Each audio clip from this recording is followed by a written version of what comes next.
खहिला न राजा हमरा साथ में आ उठावा के लाली हमर चूसा तर रातों में खाना पीना खहिला न राजा हमरा साथ में आ उठावा के लाली चूसा तर हमर रातों में ऐसे न हथवा फेर सैया हिला न होके ऐसे न हथवा फेर सैया हिला न होके धीरे धीरे डलिहा भीतरी आए हो कर जाऊ जहदा गीला ना होके धीरे धीरे डलिहा भीतरी ए हो कर जाऊ जहदा गीला ना होके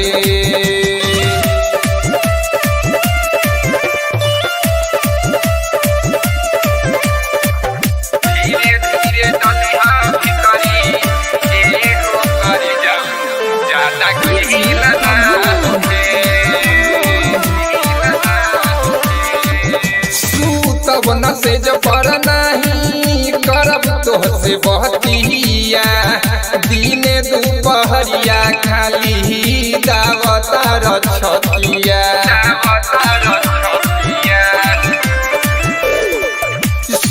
तब न से जबर नहीं करब तोहसे बहतिया दिने दुपहरिया खाली दावतार छतिया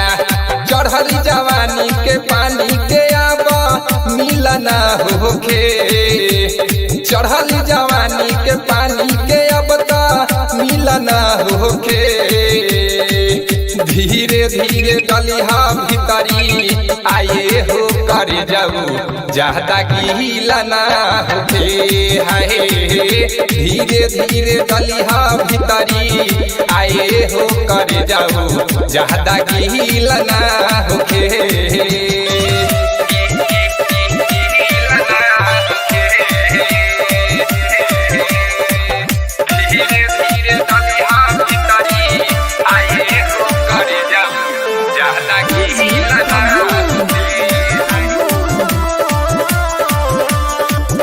तोहरा से कहतानी ये हो राजा जहानी ढोरिया पचुमा लेके काहे गिजतानी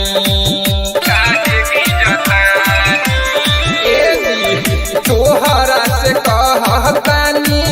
ये हो राजा जहानी ढोरिया पर चुमा लेके काहे गिजतानी बोलो सिंगारी से सहट जानी फिलना होके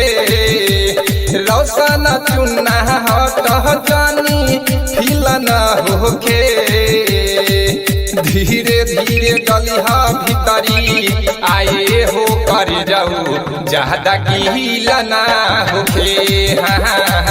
धीरे धीरे डलिहा भीतरी ए हो कर जाऊ जहदा गीला ना होके। Recording by Shri Parvati studio Delhi.